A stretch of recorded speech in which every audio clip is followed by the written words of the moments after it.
let me get this straight. You say now you love me all alone. What made you hesitate? So you recently released, published a book.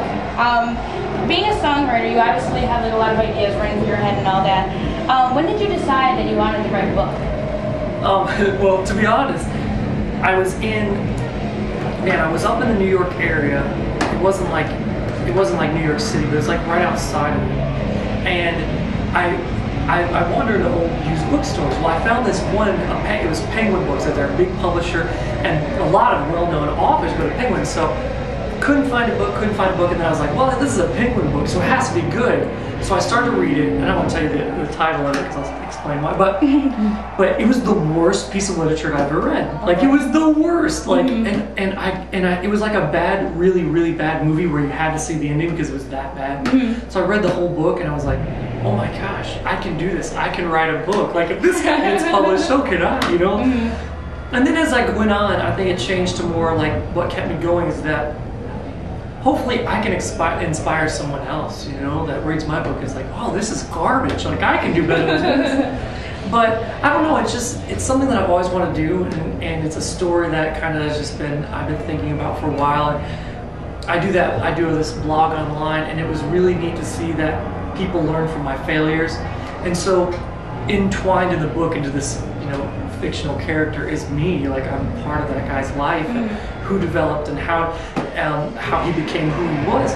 And the problem with life is that, you know, we've been a civilization and a human race for thousands and thousands and thousands of years, but still there's no life manual. Nobody told me life was going to be this crazy and that it was going to be so not hard, but just there's going to have the moments of doubt and depression and struggle and, you know, difficulties and, you know, this friend trying to commit suicide and this friend wanting to just give up and this other person not knowing what tomorrow's going to bring and wanting to quit their job. Just so much happens in life.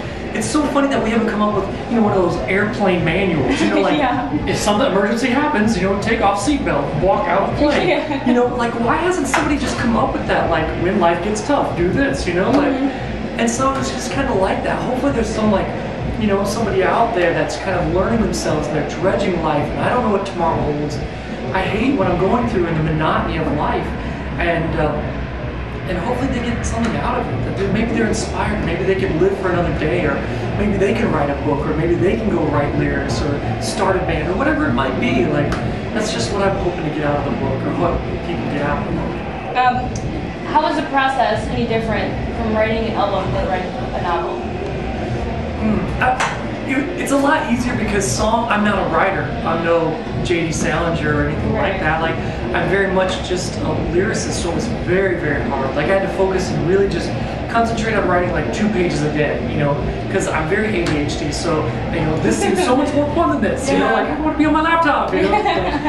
It was much more difficult because with a song, I mean, it kind of flows and I can hear it, and, you know, I have other people to talk, you know, Joey Prison gives me the song. It's just like not me just starting from scratch. And so it was much more difficult, but it was one of the most rewarding feelings when I was in Grand Rapids, Michigan, and I had just gotten my book printed by like Kinko's just so I could have a copy. And I just held it like to my chest, and I was like, it was like this huge sigh of relief, like, thank God, you know, it's done. But yeah, it was very, very rewarding. Now, some people, like ourselves, are still having a little bit of difficulty finding it. We cannot find it.